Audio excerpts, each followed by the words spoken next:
नमस्कार मित्रों, पुनः आज एस एम महाराज के यूट्यूब चैनल में आपका स्वागत किया जा रहा है। और आप सभी जानते हैं जब भी हमारा वीडियो वगैरह बनता है तब सनातन शिक्षा के अंतर्गत कुछ ना कुछ नवीनतम से नवीनतम जानकारी हम लेकर आते हैं। चलो इस बार हम जो अंग्रेजी कैलेंडर के माध्यम से 2026 होने वाला है उसके अंतर्गत जो एकमात्र ग्रहण है वो चंद्र ग्रहण, वो बस कुछ ही दिनों में पश्चात होने वाला है। तो चलो उसके ऊपर हम प्रकाश डालते हैं और देखते हैं जो चंद्र ग्रहण है कि किस समय है लगेगा और क्या क्या उसका सूतक काल वगैरह होगा। तो इसके विषय में चलो व्याख्या हम करते हैं, देर ना करते हुए देखते हैं। दो दो इस वर्ष के जो 2026 का जो चंद्र ग्रहण होने वाला है वो लगने वाला है जो 3 तारीख मार्च 2026 यानी कि 3 मार्च 2026 को। और ये शुरुआत होने वाला है 21 आवर्स 51 मिनट पे शुरुआत होगा।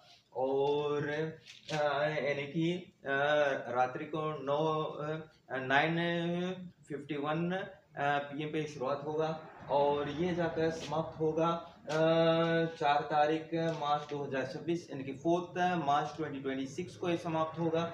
और ये समाप्त होने का समय है 1:16 यानी कि 1:16 पर सुबह के पहर में 4 तारीख को सुबह के पहर में समाप्त होगा यानी कि 1:16 AM पे समाप्त होगा।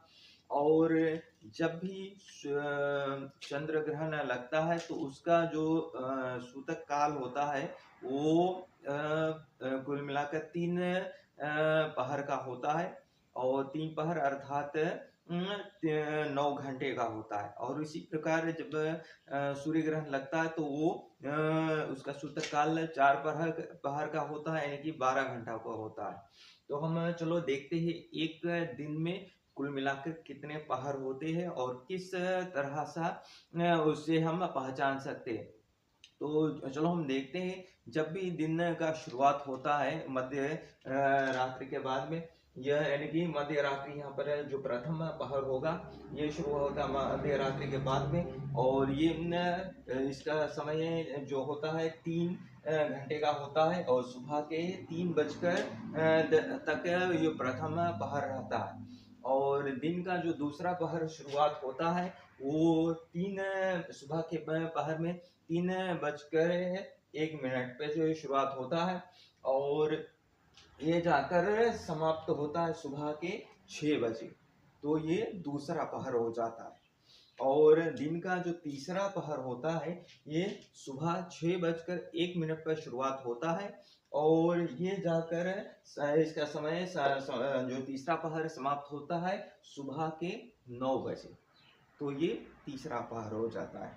और उसी तरह से जो दिन का जो चौथा पहर होता है सुबह के 9:01 पर शुरुआत होता है और ये जाकर समाप्त होता है यानी कि 12 बजे यानी कि मध्य दिवस को ये जाकर समाप्त होता है। और जो दिन का पांचवा पहर होता है ये शुरुआत होता है दिन के 12 मध्य दिवस के 12:01 पर शुरुआत होता है और यह जाकर समाप्त तो होता है 24 आवर्स क्लॉक में है 15 आवर्स पे समाप्त होता है यानी कि शाम के 3 बजे ये समाप्त होता है।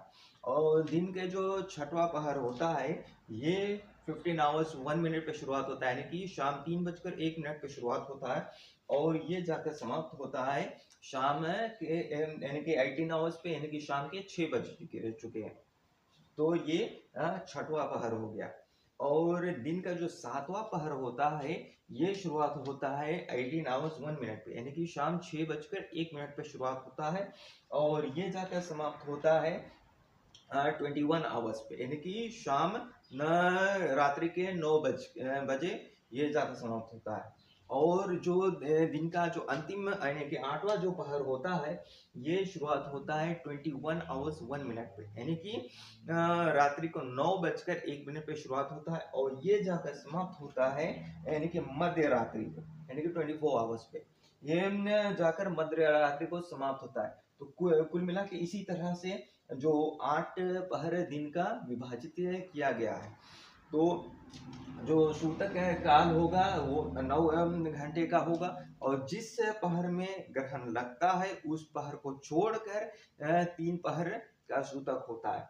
तो हम देखते हैं जो ये चंद्र ग्रहण है ये 21 आवर्स 51 मिनट पे शुरुआत होता है, यानी कि ये लगभग शुरुआत होता है यहाँ पर 21 आवर्स के बाद में, तो ये शुरुआत होता है। तो इस यानी कि 8वां पहर में शुरुआत होता है, तो इस पहर को हम छोड़ देंगे, ठीक है, इस पहर को हम छोड़ देंगे और फिर 3 पहर हम पीछे जाएंगे। तो 3 पहर यानी कि एक पहर हो गया, दूसरा पहर हो गया और तीसरा पहर हो गया, यानी कि 12:01 पर लगभग ये सूतक काल यहाँ पर प्रारंभ होना चाहिए, ठीक है। कुल मिलाकर आप देख सकते हैं, और यहाँ से अब 18 आवर्स से और यहाँ दिन के 12 बजे तक हम जाएंगे, तो पूरा हमें जो यहाँ पर से रात्रि को 9 बजे से हम वापस दिन के 12 बजे तक जाएंगे, कुल मिलाकर पूरा 9 घंटा हो जाएगा। तो जो सूतक काल है ये दिन के लगभग 12 बजे के अंतर्गत प्रारंभ होना, 12:01 पे या प्रारंभ होना चाहिए, लेकिन इस वर्ष थोड़ा कुछ शायद 10-15 मिनट के आगे पीछे ये हो सकता है, ठीक है। तो इस सूतक काल यहाँ पर अंतर्गत प्रारंभ हो सकता है, और जो लोग काफ़ी लोग जो वृद्ध अवस्था को प्राप्त हो गए, जो दवा इत्यादि पे निर्भर रहते हैं, या फिर जो छोटे बच्चे हैं उनके लिए तो क्या होता है कि कहा जाता है कि जो उनके लिए जो तुलसी का पत्ता वगैरह है वो आप भोजन वगैरह में डाल सकते हैं उनके लिए, और तो उनके लिए कुछ माफ़ी दिया जाता है। लेकिन उनका जो सूतक काल लगभग शाम के 6 बजे आरंभ होगा, और तो उसमें तुलसी का पत्ता डाल सकते हैं। लेकिन हम देखते हैं जो 3 तारीख पड़ने वाला है इस वर्ष को, वो अपने देश के समय अनुसार ये मंगलवार को पड़ता है। तो मंगलवार को तो तुलसी का पत्ता तोड़ा नहीं जा सकता है, ठीक है।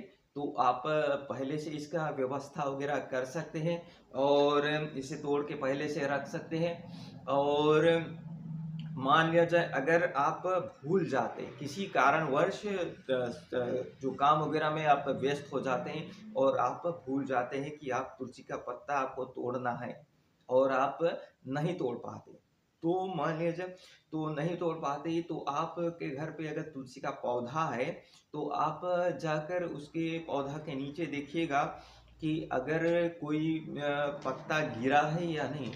अगर पीला पत्ता भी हो गिरा हो तुलसी के पौधा के नीचे, तो उसका भी आप प्रयोग कर सकते हैं, ठीक है। याद रखना आपको पेड़ में से तोड़ना नहीं है।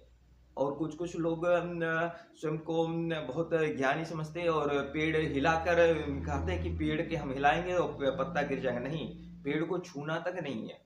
तो क्या होता है कि अगर आपके जो पीला पत्ता भी प्राप्त हो जाता है, तो उसे आप घर पर लाकर खूब अच्छा से जल के माध्यम से धो सकते हैं, और धोकर फिर उसका प्रयोग कर सकते हैं। तो विशेषकर इन बातों पर आप ध्यान रखिएगा, और जो और अन्य जानकारी है तो ये तो सब आप सनातनी धर्म के पालन करने वाले आपको तो मालूम ही है। और खास करके जो माताएं जो गर्भवती है वो विशेषकर अपना ध्यान रखें, और हो सके तो इस जो ग्रहण के अंतर्गत सोए वगैरह नहीं, और ना ही किसी धार वाले वस्तु से किसी और फल सब्जी वगैरह का काटे। तो इसी तरह से हमारे साथ जुड़े जुड़े रहिए, ताकि आपको नवीनतम से नवीनतम और सटीक से सटीक जानकारी सनातन शिक्षा के अंतर्गत लेकर आपको प्राप्त हो सके। मिलते हैं अगले वीडियो में, तब तक के लिए नमस्कार।